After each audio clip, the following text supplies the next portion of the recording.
जनजीवन संवाद उपस्थापन मु लहरिका पट्टनायक। भारत आज पालन करुछि जातीय महाकाश दिवस।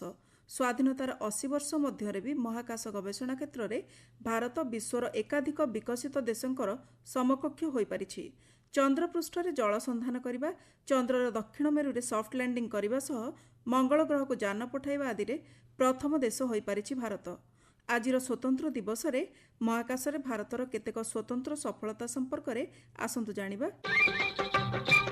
प्रति भारतीयंकर गर्व और गौरव त्रिरंगा केवल भूपृष्ठ रे रही नाही, महाकाश रे मध्य निजर गरिमा प्रतिफलित करिछि। निकटरे भारतर स्वाधीनता दिवस रे आंतर्जातिक महाकाश केन्द्र ISS रे थिबा रूस महाकाशचारी माने हातरे त्रिरंगा धरी भारतवासी को शुभेच्छा जणाइबा सह दुई देशर महाकाश सहयोग को प्रशंसा करिसंती। 1971 मसीह अमेरिका रॉकेट अपोलो 15 अभियान रे महाकाश को जाइथिला त्रिरंगा। 1984 मसीह विंग कमांडर राकेश शर्मा प्रथम भारतीय भावे महाकाश यात्रा करथिले। तांको सह बैज आकारर त्रिरंगा महाकाश को जाइथिला। स्वाधीनतार अमृत महोत्सव 2022 रे भारतीय वंशोद्भव तथा अमेरिकीय महाकाश गवेषणा संस्था नासार महाकाश यात्री राजा चारी ISS रे त्रिरंगार फोटो शेयर करी भारत को स्वाधीनता दिवसर शुभेच्छा जणाइथिले। 2025 मसीह एक्जियम 4 अंतर्जातीय महाकाश अभियान रे भारतीय महाकाशचारी शुभांशु शुक्लांक सहित बैच भावे महाकाश को पुणी जाइथिला त्रिरंगा।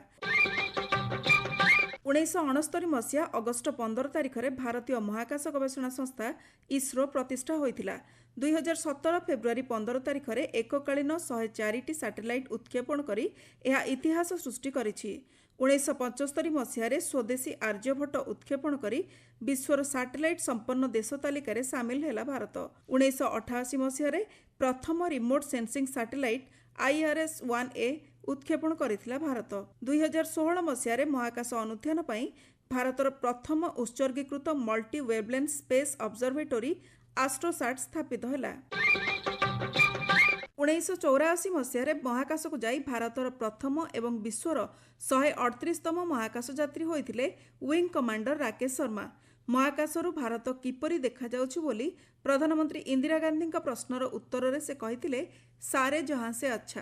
भारतीय वायुसेनार ग्रुप कैप्टेन शुभांशु शुक्ला हेले महाकाश को जाइथिबा द्वितीय किंतु ISS रे पहुंचीथिबा प्रथम भारतीय। 2025 मसीहा जून 25 तारिख में ISS जाइथिबा शुभांशु सेठारे 18 दिन रही विभिन्न गवेषणा करथिले। 2008 मसीहा अक्टोबर 22 तारिख में चंद्र अभियान आरंभ करथिला भारत। चंद्रयान 1 चंद्रपृष्ठ रे पानीर अस्तित्व खोजिबारे गुरुत्वपूर्ण भूमिका ग्रहण करथिला एवं भारतर प्रथम चंद्र अभियान सफल हैला। 2019 मसीहा जुलाई 22 तारिख में भारत पठाइथिबा चंद्रयान 2 रो लैंडर विक्रम जदिओ शेष मुहूर्त में सॉफ्ट लैंडिंग करि नथिला, तेबे एहार ऑर्बिटर चंद्रर कक्षपथ रे सफलतापूर्वक स्थापित होई चंद्रपृष्ठ अनुध्यान कला। 2023 मसीहा आजिर दिन में चंद्रयान 3 को चंद्रर अनन्य दक्षिण मेरु रे सॉफ्ट लैंडिंग कराइबारे विश्वर प्रथम देश होइथिला भारत।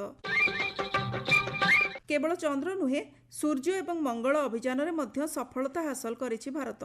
2013 मसीहा नवेम्बर 5 तारिख में प्रथम प्रयास रे मंगल ग्रह को मंगलयान पठाइथिबा विश्वर प्रथम देश हैला भारत।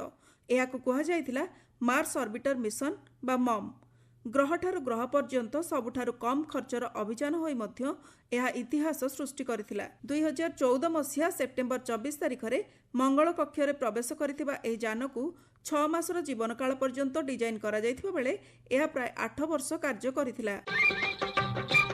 सूर्य मिशन रे सूर्यंक अध्ययन पई भारतर प्रथम सौर महाकाशयान आदित्य L1 2023 सेप्टेम्बर 2 तारिख में उत्क्षेपण करा जाइथिला एवं 2024 मसीहा जनवरी 6 तारिख में सफलतार सह L1 बा लाग्रेंज पॉइंट 1 कक्षपथ रे स्थापित होई एहा सफलतार सह कार्य करुछि। एहा प्राय 5 वर्ष कार्य करिबा पई डिजाइन करा जाइछि। भारत मध्य 2024 मसीह रे स्पेडेक्स मिशन रे 2टी महाकाश यान को महाकाश रे परस्पर सह जोड़ी हेबा एवं अलगा हेबा डॉकिंग और अनडॉकिंग प्रक्रिया रे सफल होइछि।